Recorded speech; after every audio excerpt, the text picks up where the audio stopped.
Après l'assassinat du détective Adrian Donohoe à la Lordship Credit Union, une course contre la montre s'engage. Au cœur de l'enquête, des milliers d'heures de vidéosurveillance, des données téléphoniques et des suspects qui disparaissent aux quatre coins du monde. La vidéosurveillance devient la colonne vertébrale de l'enquête. 30 policiers et 3 sergents ratissent des images des deux côtés de la frontière. 320 sites filmés, entreprises et domiciles sur 416 pièces vidéo, un serveur externe commandé à Dell pour stocker l'ensemble, un protocole strict, exposition, copie, horodatage, traçabilité. 8 analystes passent les vidéos image par image pour identifier la voiture de fuite et toute BM ou Passat associée aux personnes d'intérêt. L'inspecteur Garrett McKenna est nommé agent des pièces vidéo. Un calcul glacé, un seul agent mettrait 40 ans à visionner tous les éléments.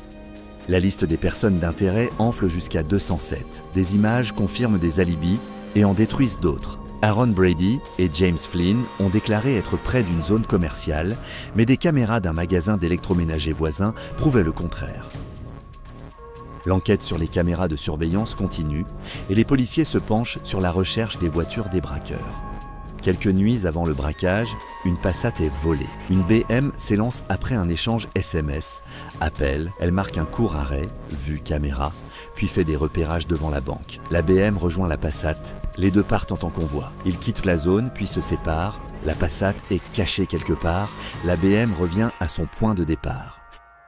La veille, la BM quitte Dunroy-Mine, passe devant la banque et s'arrête face à la caisse, devant une station-service fermée. Le jour J, à 13h46, la BM de James repasse devant la banque, vitres passagers baissées, sous la pluie. Brady et Treanor sont identifiés à bord. Pour les enquêteurs, un nouveau repérage.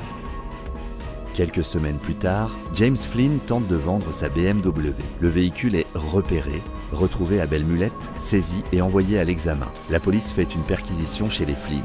On saisit un talkie-walkie et un scanner, ainsi que la Mercedes de Flynn père. La voiture avait été repérée par les caméras derrière le véhicule de fuite des braqueurs. Suite à la perquisition du domicile, les enquêteurs mettent la maison sur écoute. Les micros enregistrent une conversation entre les parents de Flynn. On y parle d'une voiture sur la route, la nuit du meurtre, du coup de feu entendu et de ce qu'il ne faut pas dire aux gardes à vue. Le ressenti des enquêteurs sera clair. Flynn père savait et a pu servir de guetteur. Le 8 avril, la police perquisitionne la maison familiale d'Aaron Brady où un passeport britannique tout neuf est trouvé et le domicile de Treanor. Les téléphones et les cartes SIM sont saisis par les enquêteurs. L'étau se resserre. Il n'y a désormais plus que 6 suspects. Brady, James Flynn, FMC, Treanor, Eugène. Et une femme qui sera ensuite écartée. 4 d'entre eux décident de fuir l'Irlande. Le 13 février, Eugène part pour l'Australie. Mi-mars, Monsieur C est intercepté à Dublin avant un vol pour Sydney. On le prévient. Tu peux aller aussi loin que tu veux. On sera juste derrière toi.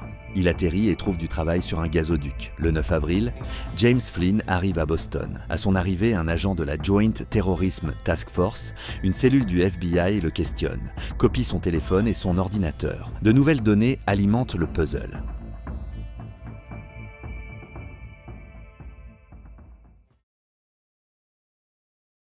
Les suspects ont fui l'Irlande, mais l'enquête, elle, continue. Elle révèle un réseau criminel organisé. Les enquêteurs retrouvent sur le téléphone de James Flynn un message glaçant. « Je vais tuer un policier ». Envoyé moins de 2 mois après l'assassinat, ce SMS semble se moquer du meurtre d'un policier. Sur son ordinateur, d'autres preuves, des vidéos d'hommes cagoulés, musique de l'IRA en fond et Aaron Brady, souriant, arme à la main. L'affaire devient titanesque. Plus de 3400 missions.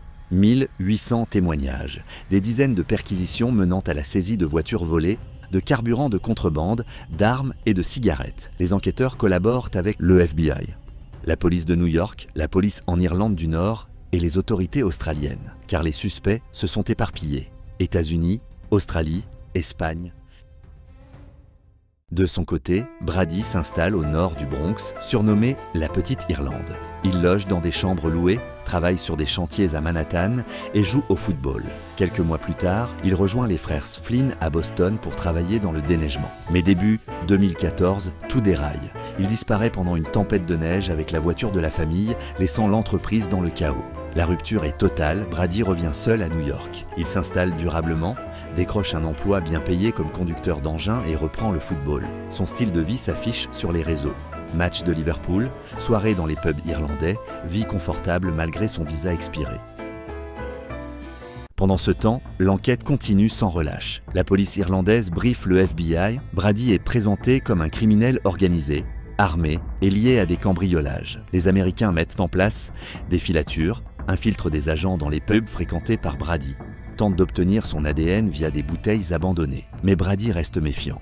Il garde ses bouteilles, esquive les inconnus, refuse toute conversation compromettante. Pendant ce temps, le père de Eugene Flynn, figure criminelle liée au gang, est arrêté et extradé pour une autre affaire. En prison, il tente de négocier, information contre transfert en Irlande et restitution de biens saisis, mais refuse toujours de révéler où il était la nuit du meurtre.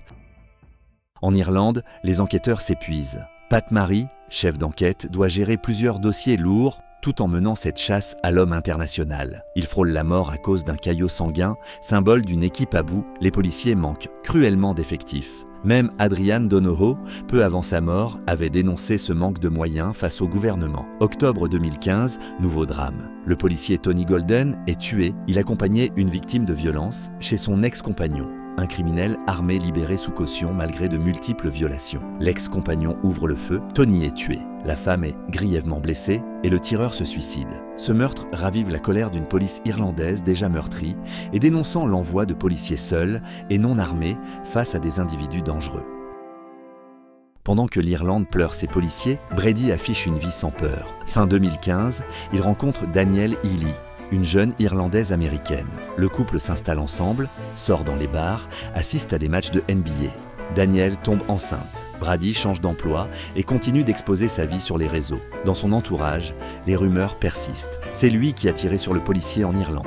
Certains le disent à voix basse, d'autres comme une anecdote. Brady, lui, se croit toujours intouchable.